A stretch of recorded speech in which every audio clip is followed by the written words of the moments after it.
大家好，我是小丽。今天用海鲜菇和一块豆腐来做好吃的。首先把海鲜菇的根部去掉，再把海鲜菇撕成小朵，加入1勺食盐，撕好之后放入清水中，给它浸泡10分钟。准备一块老豆腐，给它切成厚一点的片，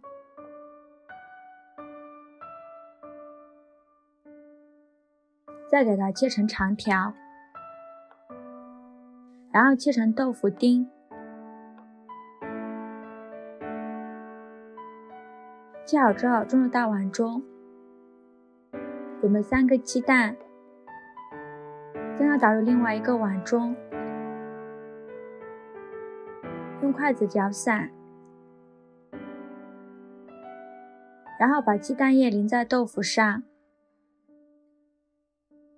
像这样给它晃动一下碗，让每一块豆腐都能裹上一层鸡蛋液，像这样就可以了。放到一旁备用。准备1头大蒜，给它剁成蒜末，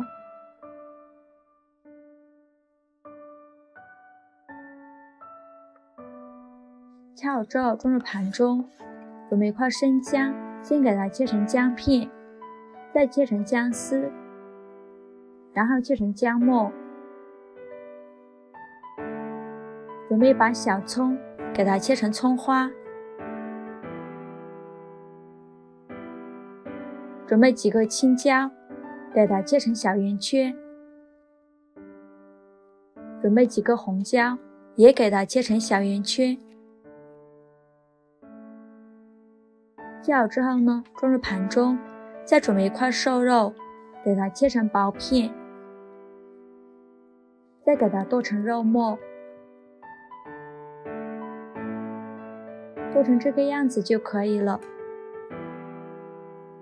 把它装入盘中，把泡好的海鲜菇清洗干净，洗净后控水捞出。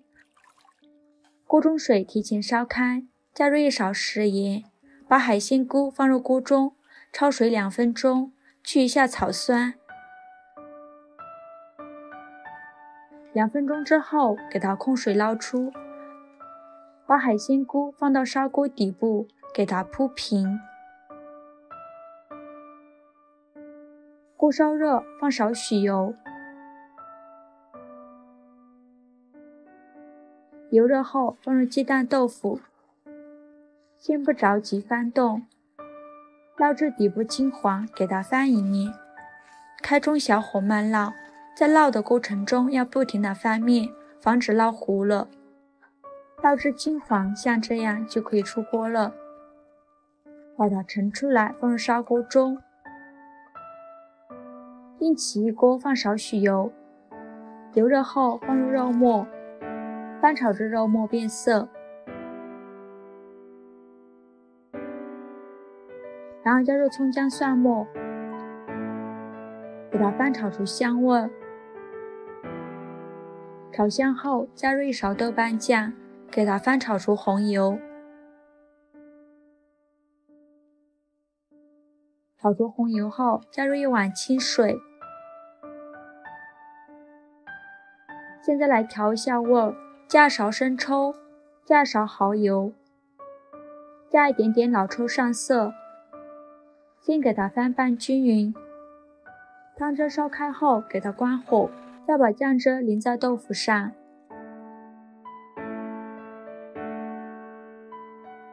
盖上盖子，烧开后炖7分钟。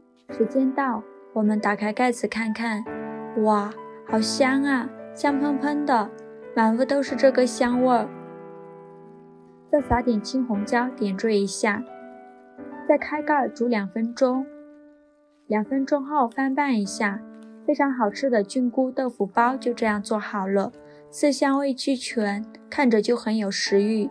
天冷的时候，这样热腾腾的来上一锅，暖心又暖胃。豆腐外面裹了一层鸡蛋液，吃起来特别的香。海鲜菇也吸足了汤汁儿，入味又好吃。这样做一锅，有菌类，有豆制品，有肉，有鸡蛋，营养也是非常的丰富，喜欢的朋友就赶快收藏起来吧，谢谢您的支持。